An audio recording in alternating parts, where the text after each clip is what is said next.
Évangile de Luc, chapitre 7. Quand il eut achevé de faire entendre au peuple toutes ces paroles, il entra dans Capharnaüm. Or un centurion avait un serviteur malade, sur le point de mourir, et qui lui était cher. Ayant entendu parler de Jésus, il lui députa quelques-uns des anciens des Juifs, le priant de venir sauver son serviteur. Ceux-ci, étant arrivés auprès de Jésus, le priaient avec une grande instance, disant : « Il mérite que vous fassiez cela pour lui, car il aime notre nation, et c'est lui qui nous a bâti la synagogue. » Et Jésus s'en alla avec eux. Déjà il était non loin de la maison, lorsque le centurion envoya des amis pour lui dire : « Seigneur, ne prenez pas cette peine, car je ne suis pas digne que vous entriez sous mon toit. Aussi, ne me suis-je pas moi-même jugé digne de venir vers vous. Mais dites un mot, et que mon serviteur soit guéri. Car moi, qui suis soumis à des chefs, j'ai des soldats sous mes ordres. Et je dis à l'un, va, et il va. Et à un autre, viens, et il vient. Et à mon serviteur, fais ceci, et il le fait. » En entendant cela, Jésus fut dans l'admiration pour lui, et se tournant, il dit à la foule qui le suivait : « Je vous le dis, même en Israël, je n'ai pas trouvé une si grande foi. » Et s'en étant retournés à la maison, les envoyés trouvèrent le serviteur en bonne santé. Or il se rendit ensuite à une ville nommée Naïm. Ses disciples et une foule nombreuse faisaient route avec lui. Comme il approchait de la porte de la ville, voilà qu'on emportait un mort, fils unique de sa mère, laquelle était veuve, et une foule considérable de gens de la ville était avec elle. Le Seigneur, l'ayant vue, fut touché de compassion pour elle. Et il lui dit : « Ne pleurez pas. » Et s'approchant, il toucha le cercueil, et les porteurs s'arrêtèrent. Et il dit : « Jeune homme, je te le dis, lève-toi. » Et le mort se dressa sur son séant, et se mit à parler, et il le rendit à sa mère. Tous furent saisis de crainte, et ils glorifiaient Dieu en disant : « Un grand prophète s'est levé parmi nous, et Dieu a visité son peuple. » Et cette parole prononcée à son sujet se répandit dans toute la Judée et dans tout le pays d'alentour. Les disciples de Jean lui rapportèrent tout cela, et Jean appela 2 de ses disciples qu'il envoya vers Jésus pour lui dire : « Êtes-vous celui qui doit venir, ou devons-nous en attendre un autre ?»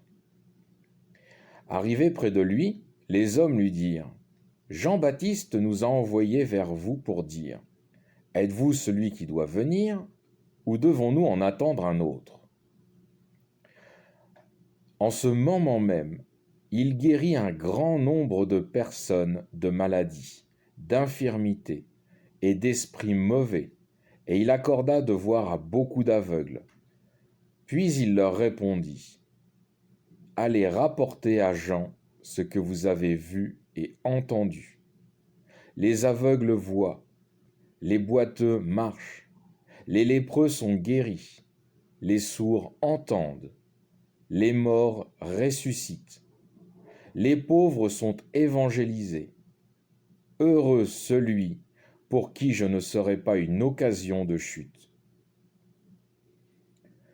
Lorsque les envoyés de Jean furent partis, il se mit à dire aux foules, au sujet de Jean : « Qu'êtes-vous allés voir au désert ? Un roseau agité par le vent ? Qu'êtes-vous allés voir ? Un homme vêtu d'habits somptueux ? Mais ceux qui sont en habillement magnifique et dans les délices se trouvent dans les palais des rois. Enfin, qu'êtes-vous allés voir ? Un prophète ? Oui, vous dis-je, et plus qu'un prophète. C'est celui dont il est écrit, « Voici que j'envoie mon messager en avant de vous, pour vous préparer la voie devant vous. Je vous le dis en effet, parmi les fils de la femme, nul n'est plus grand que Jean, mais le plus petit dans le royaume de Dieu est plus grand que lui. » Tout le peuple qui l'a entendu et les publicains ont reconnu la justice de Dieu, en se faisant baptiser du baptême de Jean. Mais les pharisiens et les docteurs de la loi ont rendu vain pour eux le dessein de Dieu, en ne se faisant pas baptiser par lui. À qui donc comparerai-je les hommes de cette génération? À qui sont-ils semblables? Ils sont semblables à des enfants qui sont assis sur une place publique et qui se crient les uns aux autres. Nous avons joué de la flûte pour vous, et vous n'avez pas dansé. Nous vous avons chanté une lamentation, et vous n'avez point pleuré. Jean le Baptiste, en effet, est venu, ne mangeant point de pain et ne buvant point de vin, et vous dites, il est possédé d'un démon. Le Fils de l'homme est venu, mangeant et buvant, et vous dites, c'est un mangeur et un buveur de vin, un ami des publicains et des pécheurs. Et la sagesse a été rendue juste par tous ses enfants. Un pharisien l'invitant à manger avec lui, il entra dans la maison du pharisien et se mit à table.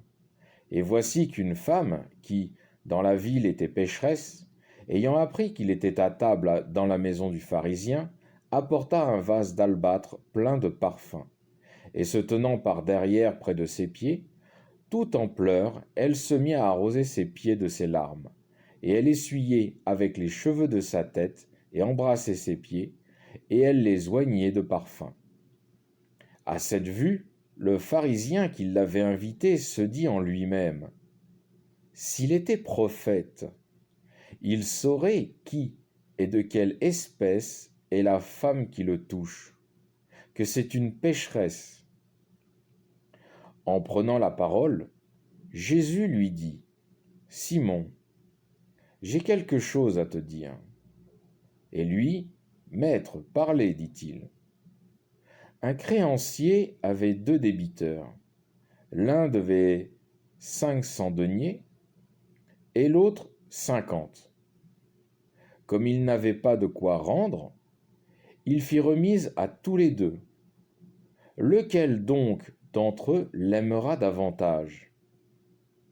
Simon répondit, « Celui, je pense, auquel il a remis le plus. » Il lui dit, « Tu as bien jugé. » Et se tournant vers la femme, il dit à Simon, « Vois-tu cette femme?